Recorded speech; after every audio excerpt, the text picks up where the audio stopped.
Hello and welcome to another edition of the Gadget Show Web TV. Now last year I tested the Fuji Finepix F31 and I was so pleased with it that I found myself recommending it to lots of people in search of a good value compact camera.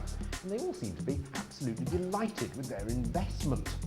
I think Fuji were right to stick with the 6 megapixel Super CCD sensor and not enter the megapixel race.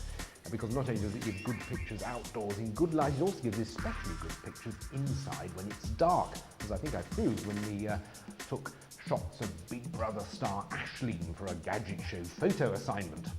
Now this is one of the latest offerings from Fuji, the F50, which replaces the F31, and they seem to have completely changed their philosophy because it has a massive 12 megapixels.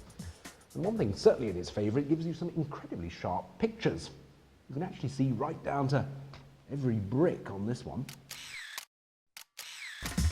And it's not the only new feature. Fuji have refined their face detection system so it can now detect more faces and even faces at an angle. And it's linked in more closely with the flash, so I can get correctly exposed, perfectly focused pictures of Charlotte, whether from here, here, or here.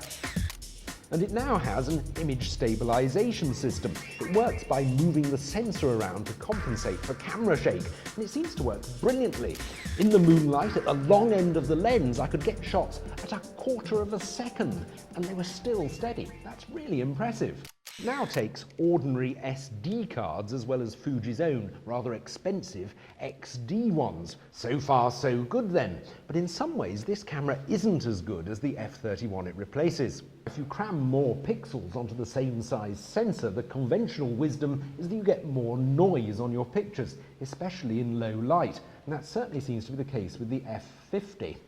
Pictures taken at 800 or 1600 ASA give far more noise than on the F31, and although it has 3200 and even 6400 ASA settings on the F50, the pictures almost become abstract with all these blotches. In fact, you can see some of the same texture in daylight shots taken at 200 ASA. It's more obvious on the computer than in a small print, but if you print out at A4, I think you can just start to notice it.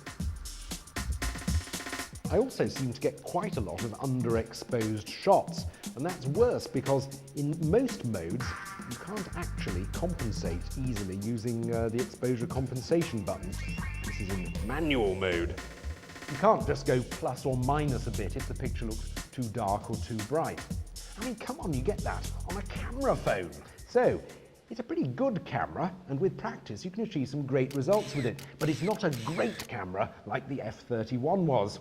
Which means I'm going to have to start looking for another favourite compact to recommend. I'll keep you posted.